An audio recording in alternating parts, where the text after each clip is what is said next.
Latter-day Saints have a peculiar idea of what priesthood means. You don't receive priesthood by going to school or getting a degree. You get priesthood by receiving it from the laying on of hands from someone that also has the authority. This has been the case since the early Restoration, when the powers of the priesthood were first restored to Joseph Smith and Oliver Cowdery in May of 1829. At this time, Joseph Smith has moved away from his home where he grew up in Palmyra, New York, down to Harmony, Pennsylvania, near the traditional childhood home of his wife, Emma Smith. Joseph Smith and Emma were living in a little cabin on the property of Emma's family that Emma's family had rented out to them to farm on. And during this time, Joseph Smith gains a number of friends in the Harmony area that become supportive and helpful.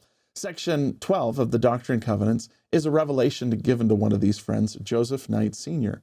Joseph Knight was an older man who became familiar with Joseph Smith while he was working for another man named Josiah Stoll in the Harmony, Pennsylvania area.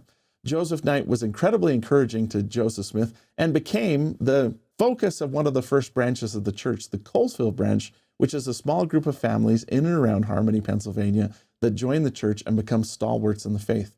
Joseph Knight Sr. did some really important things that seem pretty simple to us. For instance, when Joseph Smith was discouraged and unable to translate, Joseph Knight dropped in to see how he was doing and bought him some paper. That might not seem like a big deal to you, but paper was expensive and difficult to come by during this time, and Joseph Knight's encouragement and the gift of this paper started Joseph Smith down the road to pick up the pieces and start retranslating after the lost manuscript of the Book of Mormon. Joseph Knight Sr. is a stalwart, and he and his family not only stay with the church in New York, but emigrate to Ohio, then Missouri, then Nauvoo, and Joseph Knight Sr. makes it all the way to the trek west, where he dies during the trek across Iowa.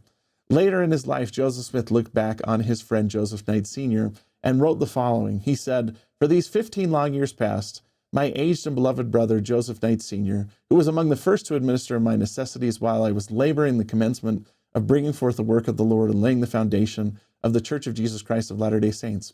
For 15 years he has been faithful and true, and even-handed and exemplary and virtuous, never deviating to the right hand nor to the left. Behold, he is a righteous man." Joseph gave Joseph Knight Sr. a blessing, saying, "May God Almighty lengthen out the old man's days, and may his trembling, tortured, and broken body be renewed, and the vigor of health turn upon him. If it can be thy will consistently, O God, it shall be said of him by the sons of Zion, while there is one of them remaining, that this man was a faithful man in Israel. Therefore his name shall never be forgotten."